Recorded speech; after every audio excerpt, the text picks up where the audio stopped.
why is it that, especially post-COVID, we're hearing so many more HR professionals are becoming burnt out? It seems that they've not only been perhaps given more work than they can cope with, but maybe the wrong work as well. Symptom of a much bigger problem, which is that the senior management are not stepping up to their people obligations. They're outsourcing it to HR. Somewhere in their history, it was about making work joyful and rewarding for people, and they're now finding themselves in a situation where it's actually anything but that. They often presented as supporting the employees, but actually they're really supporting management. And there are conversations going on in the HR community that they're sort of wondering if they've lost their way. Organizations shouldn't outsource their people responsibilities. They should take full ownership, or better still, empower the people in the organization to take ownership themselves for how they do things and how they run things. The subtext there is, you are lazy, you're untrustworthy, you can't be trusted to work on your own, and we need to keep an eye on you. And they don't want to be, they don't want to be policemen. I mean, that's not a fun job to be, is it? No. Running around saying to people, have you done this yet? It's supporting rather than controlling, and it's offering rather than imposing. They've got the job of metering out the news that, we're going to put the spyware on your machine, or you will come back into the office 5 days a week. No. Well, what would your advice be to the HR professionals in this world? I don't have a magic wand to sort of spring people from these invidious positions they find themselves in, but I think they really do have to look after themselves. Welcome everybody to this episode of Work Punks. Today we are talking about HR, victim or perpetrator. Ben. Well, oh, yeah, that's interesting. So I don't know. I'm gonna sit on the fence, but I will share some observations. So I would say, for as long as I've been in the world of work, which is off the top of my head, say 30, 35 years, something like that, seen HR as a profession grow kind of exponentially. So from a ratio of sort of 1 to 700, 800 professionals to number employed, that number now seems to be, in some organizations, down one for every 25, which for me is interesting. And it begs a number of questions. What's HR there to do? Where's all this extra work come from? Why is it that, especially post-COVID, we're hearing so many more HR professionals are becoming burnt out? It seems that they've not only been perhaps given more work than they can cope with, but maybe the wrong work as well. And I'd be interested in kind of Colin's take on that, because I know he's got some interesting thoughts. So I mean, that's what I'm noticing, and my prejudice, and it is a prejudice, is that it is actually just another symptom of the fact that the nature of our work has changed. We're much more knowledge-led in most people's working lives now, and the tacit assumptions that underpin the way that we manage people have remained unchanged since, the Industrial Revolution. So, people are untrustworthy. The manager knows best. People need to have threats and incentives in order to do a good day's work. And probably the most insidious of all, the organization is a sausage machine and not a complex adaptive system, i.e., if we do this, we will get that. And we all know that organizations and the people within them are not nearly so predictable, and yet we still try and do that. We say, oh, if we up the comps and Ben and throw in a few perks, maybe we won't have so much churn. I'm not sure that X will equal Y. It rarely does. So I mean, that's kind of my hypothesis and my very prejudicial explanation for it, but I'm interested in your thoughts, guys. I'm sure my view is just as prejudiced as yours, but I think that the question for me is always like, who are HR actually working for? They're often presented as, supporting the employees, but actually they're really supporting management. Their function is to help management in achieving their generally financial goals and other metrics.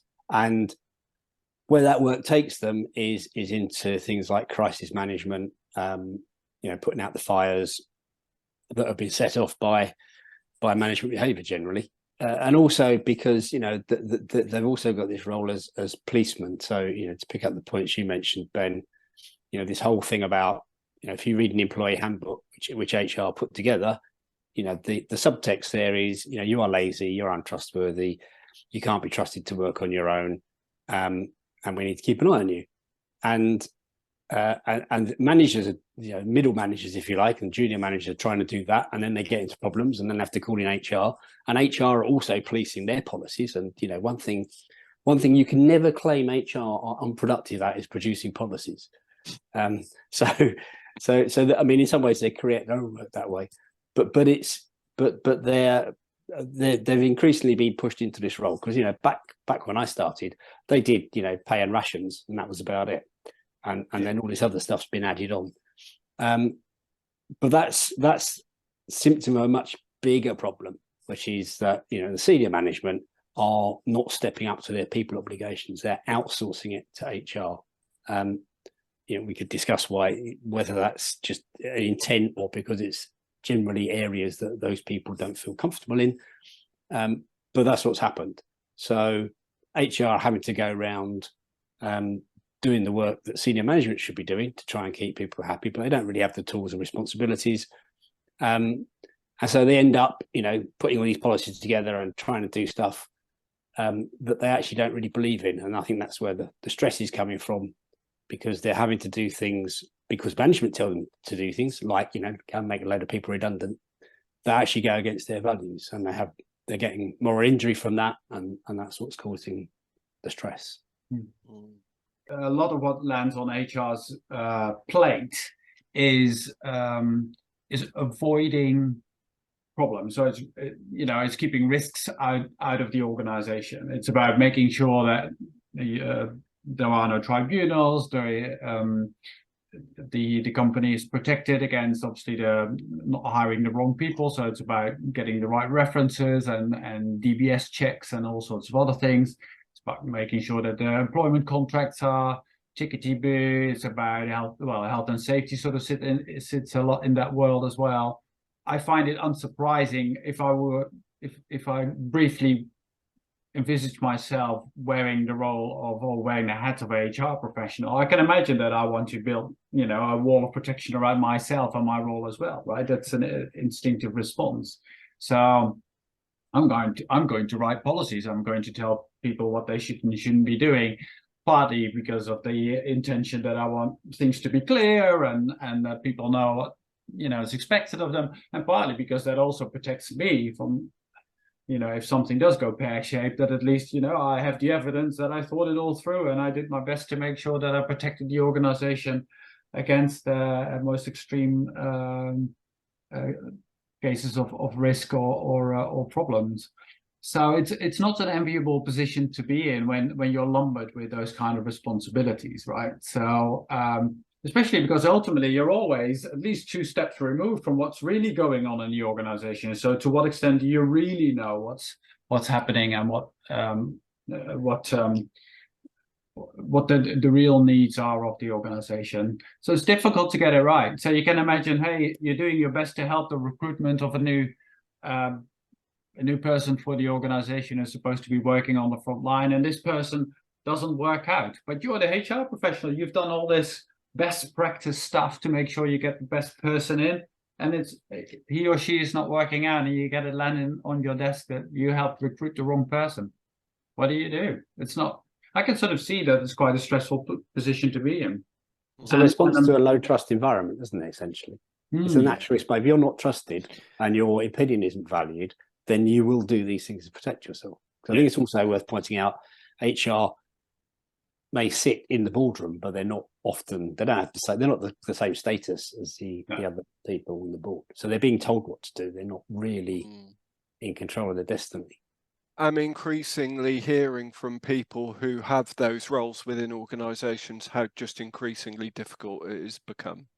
They are good people who've gone into that role with absolutely good intentions, and somewhere in their history it was about, you know, making work joyful and rewarding for people, and they're now finding themselves in a situation where it's actually anything but that. We ought to be kind of on their side, but when we talk to people from an HR profession, very often we're talking a different language, because we are talking about changing the whole system and the system of how we lead, organize and manage. Their level of interest is, so which platform for 360-degree feedback's the best one this week? And, you know, so you just felt so sorry for everybody who was in those organizations, because, you know, they are just being constantly done to. So, you know, something I notice about organizations that go down this route of OD, the more initiatives they do, the more that they need. And that's really quite scary, and perhaps another very strong contributing factor to why we're sadly seeing so many HR professionals burning out right now. It's not a nice place to be. Yeah, Colin, you speak to quite a lot of people who feel a strong sense of disenfranchisement with their working situation. What's the proportion of HR professionals that you come across in your work? A few. I mean, I don't think we're saying anything that HR don't know. I've had conversations, you know, and there are conversations going on in the HR community that, you know, they're sort of wondering if they've lost their way, and they're, you know, what they're doing, and they are threatened by the ideas, you know, organisations may evolve and you won't need HR, you know, like because we won't need to look after people. I'm not sure that's going to happen, but it will certainly change in its role, and I think. Yeah, you know, they've long wanted to have equal status at the top table, but they've never got it, and I think that's because the focus has still almost been relentlessly on, you know, the bottom line, and the people who contribute directly to the bottom line, like the finance director and the sales director. They're the important people, and they haven't got time to do all this difficult people stuff. So you guys have to get on with it. Yeah, so that's, you know, that's the dynamic. That's the power dynamic, I guess. And when you raised the topic, Ben, it made me think of that quote from Ricardo Semler, famous, of course, as one of the pioneers of self-managing organizations. He at some point describes that his organization is well on the way to becoming largely self-managing, and I think there were about 5,000 employees or so. And Ricardo Semler proudly says, you know, at that stage we only had 2 HR professionals in the department, and thankfully one was about to retire.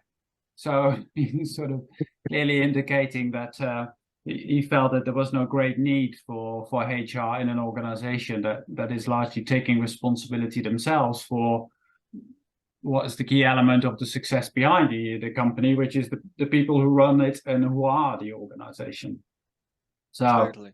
I suppose underlining, Colin, what you're saying about the organizations shouldn't outsource their people responsibilities. They should take full ownership, or better still, empower the people in the organization to take ownership themselves for how they do things and how they run things.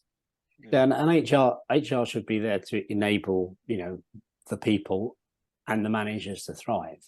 And certainly in my experience as a, you know, manager, I never was asked what do you need to help you manage better. Most of the interactions I had with HR was, you know, you've got to do this. She was just giving me more work, so that's not going to create a very good relationship. Have you done all your appraisals yet? Yeah, and they don't want to be, they don't want to be policemen. I mean, that's not a fun job to be, is it? You know, running around saying to people, "Have you done this yet?" Yeah. I'm interested to know, or to hear from you, Paul, more about how that was in VitalOrg, where you know, an organization that was conceived and designed without any command and control thinking, an organization that was all about autonomy and trust and self-determination and the responsibility of, you know, not even leading people, but being part of a really strong, cohesive team was shared amongst everybody. So what does that, what does your experience of that environment and the HR within it tell us about this conversation, do you think? Quite a lot. I mean, in the sense that, so just to describe briefly what sort of perhaps relevant building blocks were or are at VitalOrg when it comes to these kind of roles, HR, but not only HR, also other support functions. So a lot, as many as possible, as many responsibilities and tasks are left with the frontline teams that directly affect the quality of their work and the ability for them to deliver their work. So that means that, for instance, recruitment of a new colleague is totally the responsibility of the team, because they know best what kind of qualities they're looking for. They will be working with this new individual. So VitalOrg believes that that's a process that should be driven completely by the team itself. What's then the role of HR? Well, there is a role for HR in the sense that they want to take, they are there to take away all the stuff that would detract the team from delivering their service, delivering care to their clients. That means that as soon as they've recruited, they found the person they want to become part of their team, that's when HR then take over, so that they're not burdened with the bureaucracy that comes with that. So of course there are regulatory things and legal things that need to be completed as part of the recruitment. So the VitalOrg HR department will take care of checking references, making sure that this person indeed is who she says she is, DBS checks, making the contract in order and making sure that she's set up on the system and stuff like that. The central question there for VitalOrg is, and for the VitalOrg HR department is, how can I make sure that I leave the power with the team to deliver the best possible service on the front line? And how can I, as HR, support that? Well, the way they can support that is by taking away bureaucratic burden that needs to be taking place, but not to tell them how to go about recruiting or where to advertise or which process to follow or which forms to fill in. And that principle, I think, is pretty sacrosanct in VitalOrg, that every support department asks themselves consistently and repeatedly, how does what I do, or how does this brilliant idea that I've just come up with, how does this help deliver a better product on the front line, a better service on the front line? And if I can't answer that question, actually I may have to rethink whether this was such a good idea or such a good initiative in the first place. So it's not just recruitment, it's doing the appraisals. I mean, teams decide upon their own appraisal formats, and of course VitalOrg can help them with suggestions, but they don't impose. They deal with performance management themselves, the teams do, but there are cases where HR can really add value, sometimes in combination with the coach. For instance, if somebody has a long-term illness, that becomes really difficult for a small team to absorb and to deal with.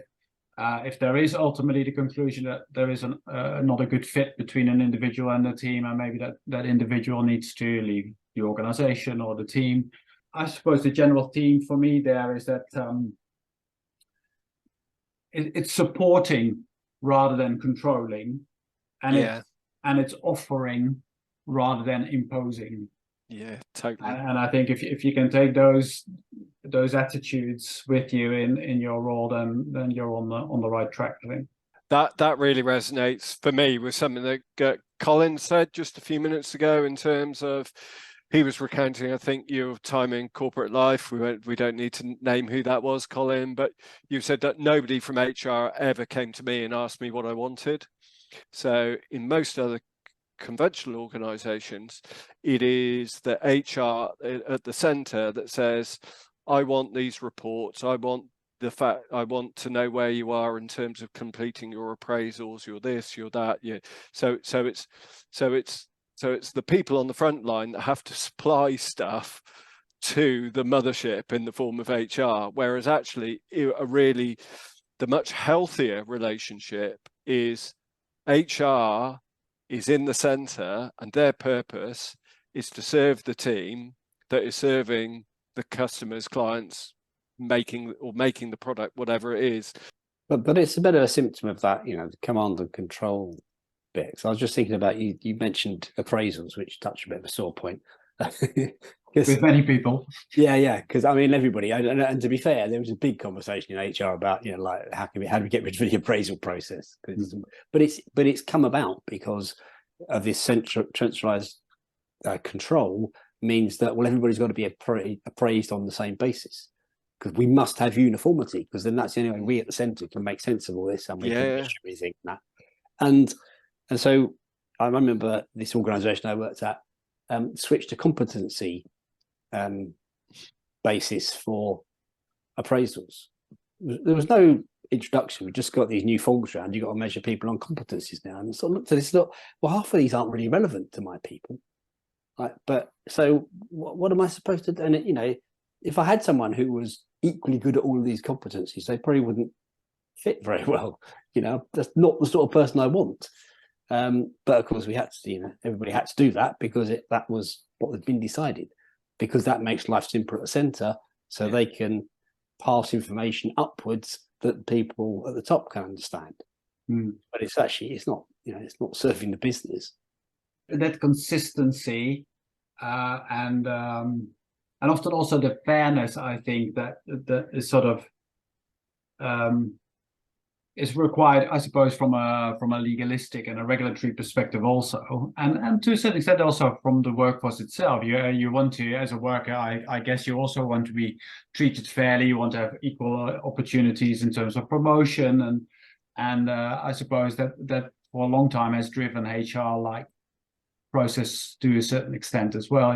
Best practice will contribute to but it's a sham, because the bit I worked in, HR was very much at the beck and call of the CEO of our division, who was quite a dominant character, and nobody would go to HR because they knew that HR wasn't on their side. I mean, so there was lots of bullying and unfairness and stuff which HR were not in a position to address.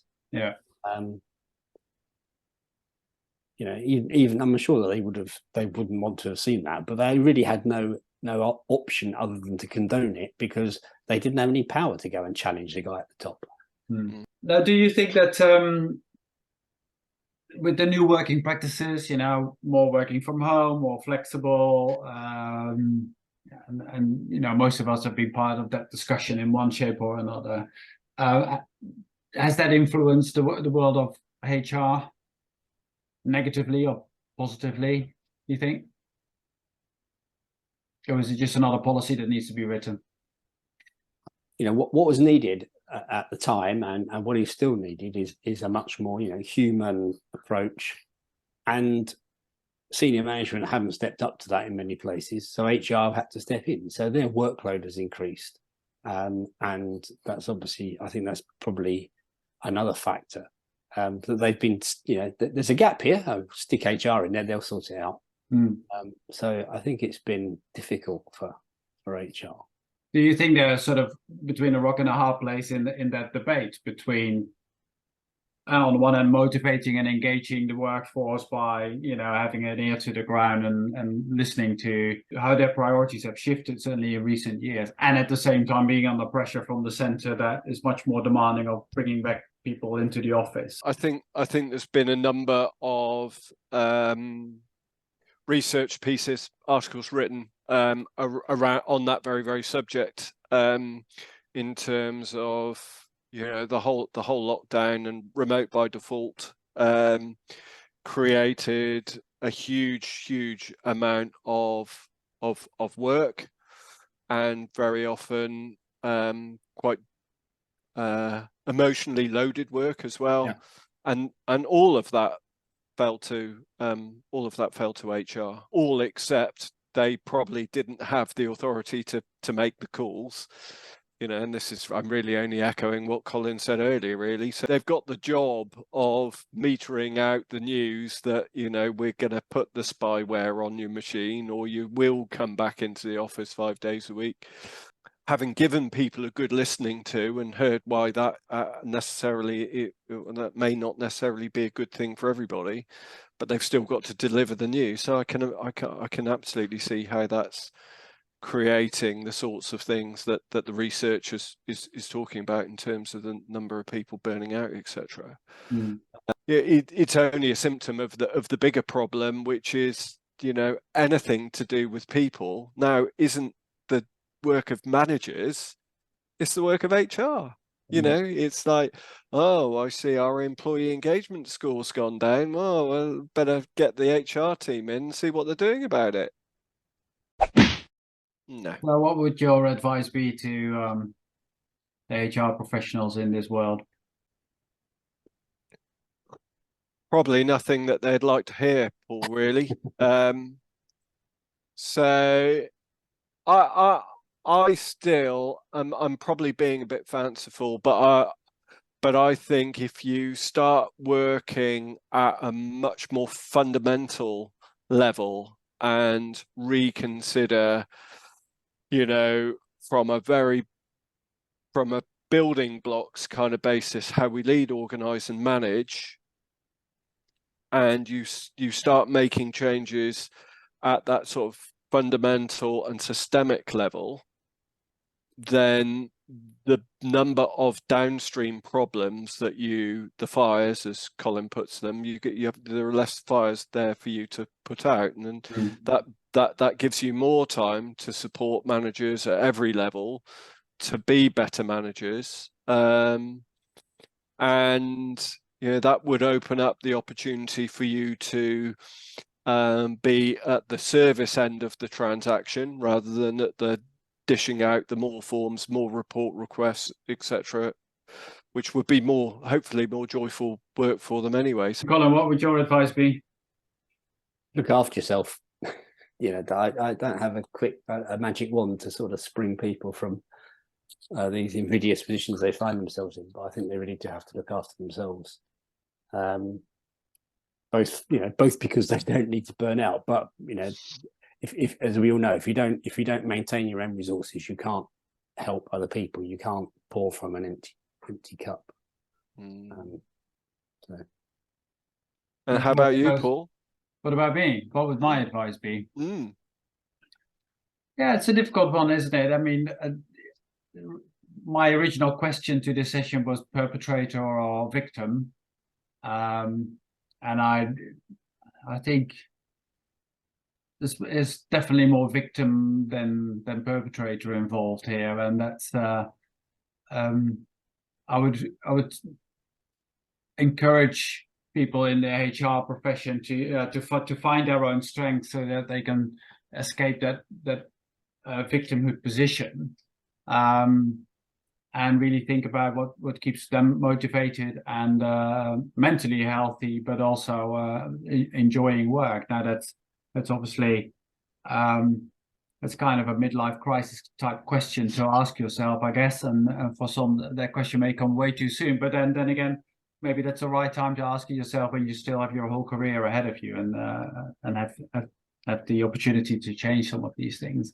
But really ask yourself, how do I really help this organization do a better job, make happier clients, and make staff on the front line happier? I think ultimately that leads more to happiness for yourself as well. That's certainly what I felt. Okay, I've never worked in HR, but I definitely worked in support services.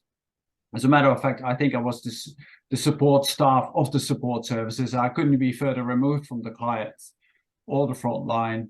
And it was only when I realized that was the case that I realized, actually, I need to make some changes here, because I have no idea what impact I'm making, positive or negative, and that can't be right. So maybe there's a lesson to be learned there. Like so on these wise words or not so wise words, I leave it for you to decide.